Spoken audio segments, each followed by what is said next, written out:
Salut à tous et à toutes, c'est Flippies, on se retrouve pour une nouvelle théorie One Piece, vous ne rêvez pas. J'ai un petit peu abusé, ça faisait longtemps, alors on me l'a beaucoup demandé, des fois ça m'a un petit peu énervé entre guillemets parce qu'il y en a qui croyaient que j'avais abandonné alors que non, ma chaîne n'est pas entièrement tournée vers les théories One Piece. Ça a bien marché, je pensais pas, mais je suis content.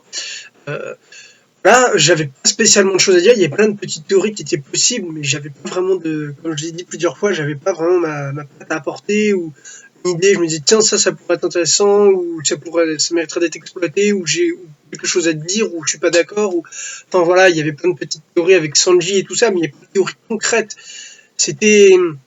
Voilà, j'en avais deux, et aujourd'hui j'ai choisi de parler des révolutionnaires. Alors, déjà, les révolutionnaires, avant de commencer, donc c'est une théorie globalement sur à quoi ils vont servir dans la suite de l'histoire. Ce qu'on sait des révolutionnaires, donc ils sont dirigés par Monkey D. Dragon, qui est le chef de Luffy, le père le plus recherché le mec le plus recherché du monde, qui est apparu pour la première fois pour nous à Lockdown pour sauver Luffy. C'est un personnage assez mystérieux qui a l'air de ressembler pas mal à Garp et Luffy, je pense. Après, on sait également qu'il y a Emporio Ivankov, donc la reine de Queue d'Étrave, qu'on a vu s'échapper d'Impel Down avec Inazuma, qui sont tous des utilisateurs de fruits du démon. On a également vu récemment Sabo, qui est le second de l'armée révolutionnaire, le frère de Luffy. Ak est un homme poisson ami de Jinbei, et également Koala, qui est la petite fille qui était montée à bord du navire des hommes poissons pendant l'époque de Fisher Tiger, et qui est également une utilisatrice humaine du karaté des hommes poissons. Donc, et enfin, bien sûr, évidemment, Kuma. Et oui, les enfants, Kuma le révolutionnaire, qui est à présent un cyborg au service de le PX Zero, au service du gouvernement mondial. Alors, je vais un petit peu essayer d'exploiter rapidement. Alors, je pose ça, quelques théories, que j'ai bien aimé ou qui me semblent pourquoi pas probables sur les révolutionnaires. Alors déjà, une concernant Sabo. Sabo, il est décrit comme le second des révolutionnaires, donc qui révolutionnaire habite à Baltigo. Ça n'a rien à voir avec la théorie de Sabo, mais c'est que j'ai oublié de le dire juste avant. Donc les révolutionnaires ont le QG à Baltigo, une île enneigée. Qu'est-ce qu'on sait justement de Sabo? On sait que c'est le second, donc il a désormais le pyrofruit, le Mélannomi, qui était anciennement Ace, qu'il a récupéré sur Dressrosa, que physiquement il ressemble comme deux gouttes d'eau à ce qu'il était avant, sauf que maintenant il se bat avec les techniques du dragon. Donc je pense que Dragon se bat avec les mêmes, puisqu'on a vu donc que Sabo se battait avec la griffe du dragon et tout ça, donc sachant que le père de Luffy s'appelle Dragon, je suis tenté de dire que les techniques ont été apprises par Dragon. Il y en a qui pensent qu'il y a quelqu'un entre Sabo et Dragon, tout simplement parce que Sabo est le deuxième, mais que Dragon n'est peut-être pas le premier, puisque, alors c'était montré avec plusieurs exemples, Dragon est le leader, et pas forcément le premier.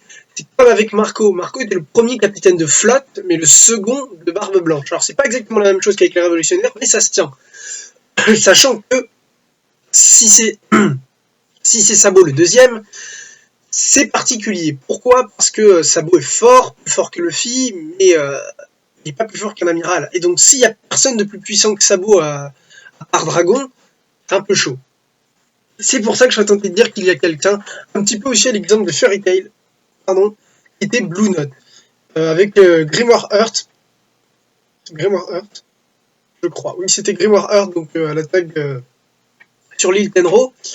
Hades était le numéro 1, enfin Hades était le leader, et il y avait les 7 frères du Purgatoire, et Blue Note était le second qui ne faisait pas partie des 7 frères du Purgatoire. Là, je pense que pourquoi pas, il y aura peut-être quelqu'un d'autre. Donc quelqu'un entre Dragon et Sabo d'un peu plus puissant, d'un peu plus influent, parce que il y en a également qui pensaient que, alors j'y reviendrai après, mais Aokiji pourrait faire partie des révolutionnaires, donc je vais en parler maintenant. Du coup, Aokiji, pourquoi? Tout simplement parce qu'il s'est barré de la marine, qu'il n'est pas d'accord avec Akainu. On a également vu qui était sur Punk Hazard, voilà, j'ai galéré à le dire celui-là, c'était un moment magique. Sur Punk Hazard, on a vu qu'il avait appris pas mal de choses, qui disaient qu'il avait permis de découvrir plein de choses qu'il n'aurait pas pu savoir avec la marine. On a également vu qu'il était allié avec Barbe Noire, mais étant un ancien amiral et Aokiji est quelqu'un d'une grande bonté, enfin c'est comme ça que je le ressens ce personnage, je pense qu'il est avec Barbe Noire exclusivement pour profiter de son pouvoir et de son influence, voilà, de ce qui lui permettrait de faire. Après, pourquoi pas, ça pourrait être un révolutionnaire, sachant que les révolutionnaires ont un signe distinctif, apparemment ça serait d'avoir un gant à la main et Aokiji aurait ce gant. Donc pourquoi pas, moi je verrais bien Aokiji révolutionnaire, et donc y en a qui avaient dit que pourquoi du coup ça serait Sabo le deuxième et pas Aokiji. Alors si Aokiji est effectivement le révolutionnaire, ce qui serait plutôt pas mal, parce que j'ai jamais autant aimé Aokiji depuis qu'il s'est barré de la marine, je le trouve vraiment stylé, il pourrait, quoi qu'il arrive, pas être le deuxième, s'il n'y a pas de personne entre les deux. Enfin je pense, ça se trouve que ça sera lui, s'il y a un premier après Dragon, ça se trouve que ça sera lui, mais je ne pense pas, puisque tout simplement, Aokiji a beau être, je pense, plus fort que Sabo en termes de puissance, il est récemment arrivé dans l'armée révolutionnaire. Le terme de second, le poste de second ne s'obtient que déjà, effectivement, en termes de puissance, mais également en termes d'expérience et d'allégeance, entre guillemets, à la cause révolutionnaire. Alors, Aokiji est là depuis très récemment, et ça serait plus un infiltré. Donc voilà, à voir, mais pourquoi pas, ça serait cool de le voir. Donc Sabo, voilà, quelqu'un de plus entre lui et Dragon. Après, on a également Dragon qui a convoqué, si je ne m'abuse, les 7 dirigeants, j'ai un doute sur le nombre, il y aurait 7 dirigeants de l'armée révolutionnaire. Alors ça a relancé, je trouve, le débat sur les révolutionnaires, puisque c'était un groupe assez mystérieux dont on ne connaissait pas grand-chose, et là, on relance quelque chose comme quoi, finalement, ça serait une organisation assez complexe. Alors ces dirigeants, je ne sais pas, est-ce que déjà Dragon en fait partie, ou est-ce que, comme pour le coup de Sabo, premier et deuxième, il serait le leader et qu'il y aurait 7 dirigeants en plus, ou est-ce qu'il fait partie de ces 7 dirigeants? Après, j'ai du mal à voir qui ça pourrait être. Alors pour moi, ça pourrait être des dirigeants, c'est logique, puisque c'est des dirigeants, mais peut-être des dirigeants de royaumes. Par exemple, je ne sais pas, le roi d'Alabasta, par exemple, des personnes comme ça, ou Dolton. Ou alors, ça pourrait être des personnes qu'on ne connaît absolument pas, donc soit des leaders d'autres royaumes, ou alors des personnages, ou alors des personnes, des généraux révolutionnaires, un peu style Sabo ou Ivankov, qui sont des 7 dirigeants, qui ont des bases ailleurs, je ne sais pas. En tout cas, moi, ça me fait rêver, j'espère que ça sera... J'adore quand on nous annonce comme ça des personnages un petit peu stylés, ça me fait vraiment plaisir. Donc, à ce coup, des 7 dirigeants. Après, il y a leur rôle des révolutionnaires, c'est quand même quelque chose qui flotte, qui est en suspens. Les révolutionnaires vont-ils se lier à la bataille finale? Comment ça va se passer? Parce que même si ils sont ennemis du gouvernement comme les pirates, c'est pas vraiment des... Enfin voilà, ils sont quand même des ennemis des pirates, même s'ils sont pas autant ennemis que Marine et pirates. Enfin voilà, il y a quand même une rivalité. À part après avec Luffy, est-ce que Dragon serait plus du type aller... mettre son rôle de révolutionnaire, mettre la cause révolutionnaire au service de la révolution de Luffy quand il se battra contre le gouvernement, ou justement faire la part des choses et dire bah tu te démerdes, t'es grand, tu fais ce que tu veux, voilà. Et nous on fait notre truc derrière. À voir. Si je dis ça, c'est parce que il y a quand même un élément assez important, plusieurs éléments assez importants qui sont déroulés depuis la fin de Dressrosa, c'est que Kaido a annoncé la guerre du siècle. Et cette guerre du siècle, Oda a utilisé une narration assez intéressante quand il a décrit Kaido. C'était la même narration qu'il a utilisée pour nous introduire les événements de Banaro. Donc les événements de Banaro, pour rappel, c'est quand Barbe Noire a fini par tomber sur Ace, puisque Ace pourchassait Marshal Ditty, du Barbe Noire, qui avait assassiné Satch pour avoir le fruit des ténèbres.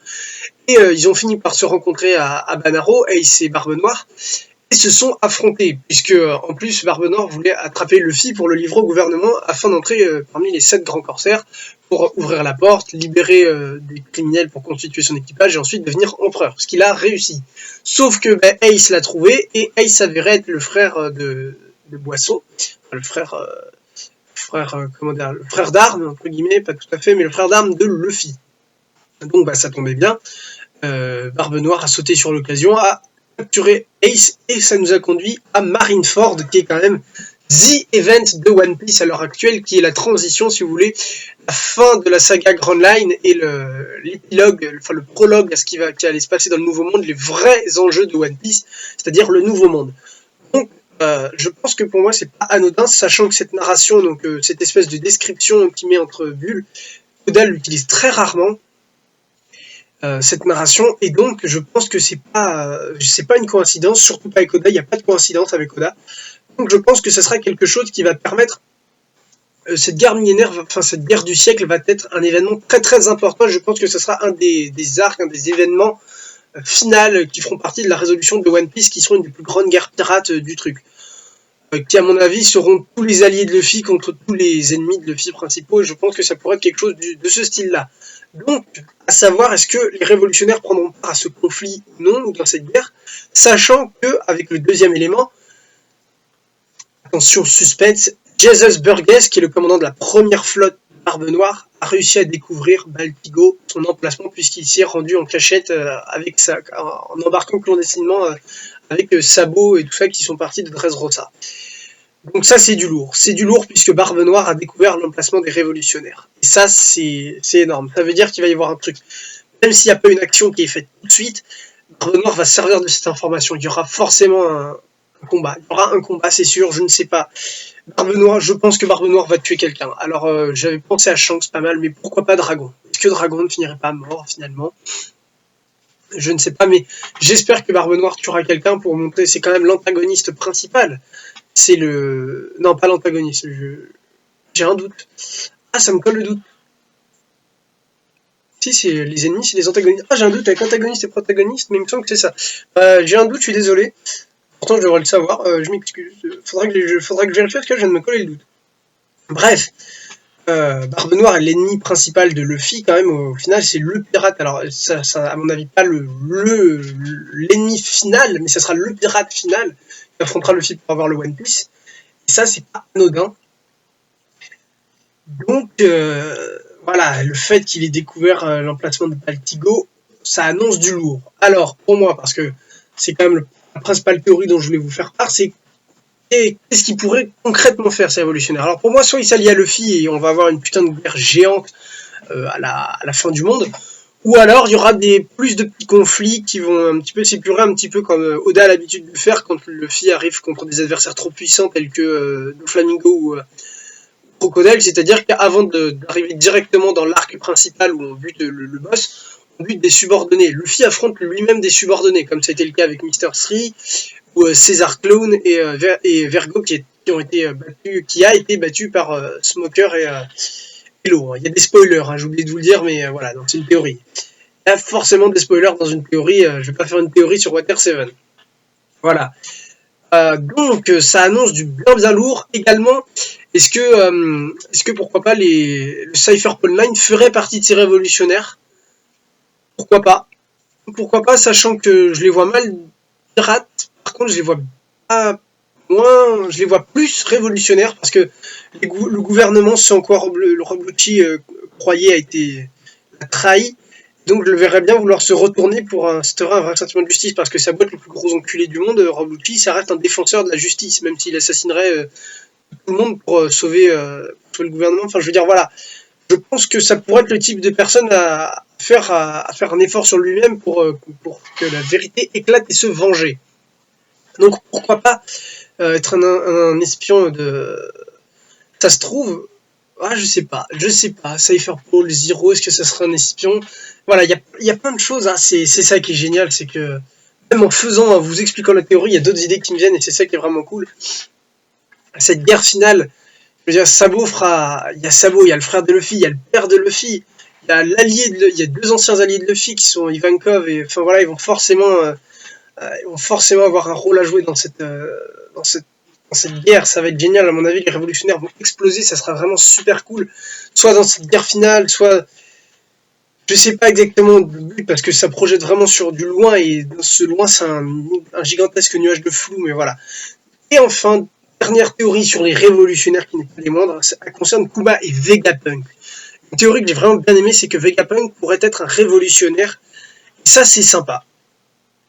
Ça expliquerait déjà pourquoi il a laissé Akuma sa dernière mission, parce que Vegapunk a quand même laissé comme dernière mission à Akuma d'aller protéger le navire des Mugiwara, qui est quand même pas rien, sachant qu'à ce moment-là, les Mugiwara avaient quand même fait pas mal de bordel, notamment défonçant la tronche d'un dragon céleste. Et ça, c'est pas de la merde. Enfin, je veux dire, en termes de symbolique, je pense qu'il n'y a pas de crime le plus grave, à part les tuer, il n'y a pas un crime plus au-dessus de ça. Donc, il est pas mal mené, et Vegapunk a quand même permis à ce qu'un défenseur du gouvernement mondial aille protéger un navire pirate. Kuma s'est aussi également laissé facilement, enfin je veux dire, qu'ils deviennent grands corsaires. Oui, infiltrer c'est génial, par contre qu'ils deviennent cyborg, si derrière il n'y a pas un autre moyen de le... Je vois pas à quoi ça lui sert, quoi. Il n'était pas obligé de se proposer. Donc s'il s'est proposé, c'est que derrière il y a un intérêt pour lui et pour les révolutionnaires. Et donc je pense que Vegapunk serait un révolutionnaire. Enfin je pense, beaucoup d'autres monde pensent également que Vegapunk pourrait être un révolutionnaire et qu'en fait tous les pacifistas, en fait, c'est l'armée cyborg des révolutionnaires. Et ça claquerait qu'au final, les pacifistas se retournent. Parce que ça serait pas mal. Après, ils auraient quand même bien joué leur jeu, parce que les pacifistas, je pense, ont quand même défoncé pas mal de culs, et ont permis la mort de beaucoup de monde, notamment dans la Grande Guerre. Après, à première vue, ils n'ont pas empêché les révolutionnaires d'agir. Donc, ça resterait cohérent. Même si je pense que de manière que ce soit le plus crédible, ce soit qu'il y ait eu 2-3 révolutionnaires ou qu'il y ait des accidents qui aient lieu. Même après, si je pense que je pense pas non plus que ce soit trop le cri de dragon de sacrifier les siens comme ça gratuitement. Après, avoir Vegapunk or not Vegapunk, j'ai envie de vous dire, parce que ça pourrait être un autre scientifique, pourquoi pas, genre le 3e plus grand scientifique qui serait le révolutionnaire, parce qu'on sait que le plus grand c'est Vegapunk, le 2e je pense que c'est César. Il y aurait peut-être un 3 ou 4e. Voilà. Est-ce qu'il n'y a pas une autre personne autre que Vegapunk qui serait parmi les révolutionnaires? Sachant que Vegapunk est le meilleur candidat à ce poste, sachant quand même qu'il a laissé des plans de ses armes traîner un peu partout dans le monde, c'est ce qui a permis à Franky de s'améliorer. On sent que le gars, c'est le plus grand génie du monde qui est au service du gouvernement, mais que bon, s'il peut laisser traîner 2-3 plans d'armes nucléaires pour que ça serve à d'autres personnes, voilà quoi. Enfin, je veux dire, il a quand même laissé beaucoup de... Enfin, son labo a été découvert. Il crée des choses et je pense que voilà, si Kuma ne s'était pas proposé comme ça, s'il n'y avait pas un intérêt pour les révolutionnaires, qui est quand même là d'avoir une armée de colosses de 6 mètres de haut tirant des rayons laser, ça pète des culs, c'est pas mal. On a vu leur puissance notamment face aux Supernova 2 ans avant l'ellipse. Bon, ils ont pris cher après l'ellipse. 2 ans avant l'ellipse, ils étaient quand même vraiment forts, sachant que c'était quand même des pirates à 300 millions, ils n'avaient pas le acquis sur des personnes n'ayant pas le acquis, ça reste relativement efficace. Maintenant, à voir, surtout qu'ils seront peut-être améliorés. Donc, toutes ces Vegapunk, je pense qu'il est un de profiter, elle se sert du gouvernement pour mettre ses plans en application, et tout ça, ça pourrait servir aux révolutionnaires. Et ça serait vraiment stylé. Voilà. Bon, j'ai fait le tour, voilà, Sabo sur l'emplacement, sur à quoi pourrait, s'il y avait quelqu'un d'autre avant Sabo en termes de puissance et d'importance, le rôle qu'il pourrait jouer, voilà. Il n'y avait pas grand chose de neuf, hein, je vous l'accorde. C'était plus un petit truc pour énumérer un petit peu 2-3 théories. Je l'ai fait parce que vous m'avez demandé une théorie, j'avais pas de grandes choses à dire dessus, voilà. Si ce n'est ce que je vous ai dit. J'espère quand même que ça vous aura plu et étanché votre soif de théorie avant encore quelques temps, parce que j'aimerais peut-être en faire une sur Kaido. J'ai repéré 2-3 trucs, c'est encore pas la folie, je cale, voilà, j'ai fait, dans les théories que j'ai fait, j'en ai fait pas mal, et voilà, quand je vois les théories que fait le doc, il fait des putains de trucs recherchés, j'ai pas le luxe, pas vraiment l'envie de faire ça. Enfin, lui, il cherche, et je l'admire. Hein. Franchement, j'adorerais faire ça, mais voilà. Je peux pas me permettre de mettre autant de temps de recherche pour une seule vidéo. Comme l'a dit Antoine Daniel dans sa dernière vidéo, je fais du consommable. Non, mais j'essaie de faire des vidéos, voilà. À regarder, qui se regardent facilement, qui soient pas trop longues. Bon, là, voilà, mais... là, honnêtement, mon but n'est pas d'avoir une recherche aussi précise que le doc. Voilà, c'est pas faisable. J'aurais vraiment pas le temps de le faire. Et je sais qu'au bout d'un moment, ça me lasserait. Voilà. Et j'espère que ça vous aura quand même plu. Et on arrive à... Je regarde ce que j'ai le soleil, 19 minutes. Donc je vais arriver à la fin de cette petite vidéo. J'espère qu'elle vous aura quand même plu. N'hésitez pas à mettre des idées de théories, vous, si vous en avez, que j'ai pas du tout pensé. Parce que là, je suis un petit peu... Je dois vous avouer, s'il n'y a pas eu de théorie, c'est parce que je faisais d'autres vidéos, mais également parce que... rencontrer un petit peu le problème de la feuille blanche, c'est-à-dire que je ne savais pas trop quoi dire dans une théorie, et ça m'embête autant que vous, parce que il y a tellement de choses à dire sur One Piece, ça m'embête de ne pas trouver quelque chose qui me tiendrait vraiment à cœur à exploiter, voilà.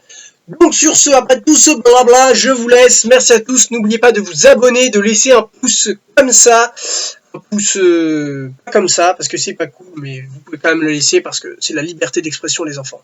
Voilà, donc la page Facebook, la page Twitter. Et sur ce, je vous dis salut à tous.